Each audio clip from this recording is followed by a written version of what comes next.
गज़ल का मतलब, किसी ट्रेन के नीचे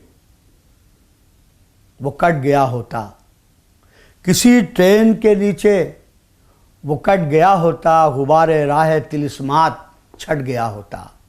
किसी ट्रेन के नीचे वो कट गया होता, गुबारे राह तिलिस्मात छट गया होता। शेर देखिए, चलो ये अच्छा के चंदन बदन से दूर रहे, चलो ये अच्छा कि चंदन बदन से दूर रहे, मैं सांप बन के कमर से लिपट गया होता।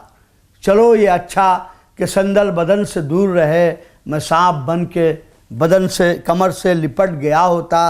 और किसी के हिज्र में इतनी घुटन से बेहतर था, किसी के हिज्र में इतनी घुटन से बेहतर था, हवा में सूरत गुबारा फट गया होता।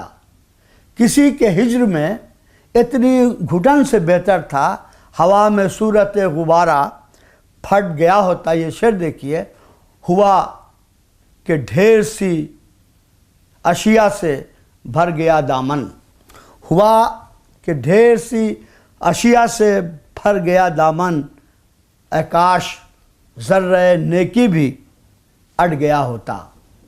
किसी ट्रेन के नीचे वो कट गया होता, गुबारे राह तिलिस्मात छट गया होता। आखिरी शेर देखिए, ज़बान आती तो उसलूब कोई गढ़ लेता, ज़बान आती तो उसलूब कोई गढ़ लेता, उसे पटाना नहीं था वो पट गया होता। ज़बान आती तो उसलूब कोई गढ़ लेता, उसे पटाना नहीं था वो पट गया होता। किसी ट्रेन के नीचे वो कट गया होता, गुबारे राह तिलिस्मात छट गया होता।